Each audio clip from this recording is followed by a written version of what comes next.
Once Bhishma blew his conch, all the Kaurava forces joined in, and there was a deafening sound. Now, as we saw yesterday, this is an external depiction of what is happening inside. So the mind experiences noise. We are experiencing that every day. Even if it is silent outside, even if you go to the Himalayas, the mind is constantly going on with something. So there's noise inside. What is this noise inside? Where does it come from? Desire, correct. Spot on. Desire. So, unless you deal with the desire, this noise is not going to go. Noise means mental agitation. And how does desire come? What is desire? Desire is nothing but the strategy of the intellect to fulfill an unfulfillment felt within. All of us, from morning to night, from birth to death, experience a sense of unfulfillment, an emptiness, a void, an incompleteness. And with the idea of fulfilling this void, you go out, your thoughts automatically go out into the world to obtain objects or beings in the hope that this unfulfillment will go, to fill this void. These thoughts are called desire. So it is the intellect which strategizes and says, let me go out and get this to fill this void. That's a desire. Now, once you have a desire for a particular object or being, you're stuck with it. Whichever way you go, there are two things that can happen. The desire may be fulfilled, the desire may be unfulfilled. Both ways, you're in agitation. So, what are the modifications of desire? Desire is called kama. Then out of that kama comes krodha.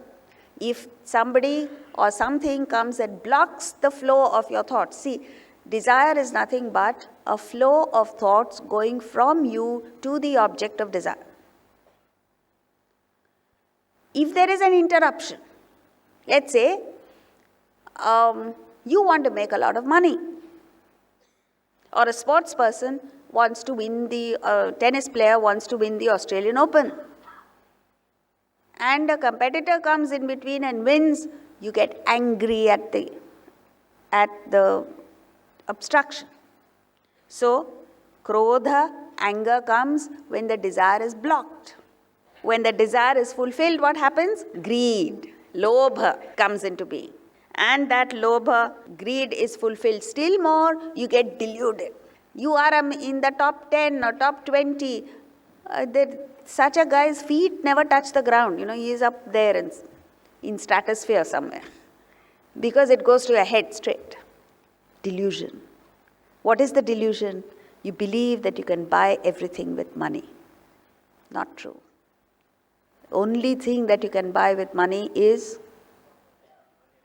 sense objects, material things. You can't buy love with the money. You can't buy knowledge with the money. And you certainly can't buy health with the money. Every patient who is lying in hospital knows that. He may be able to afford a better room or a better doctor, but he can't buy health with the money. So there's precious little that you can do with the money, really. Anyway, so moha, delusion.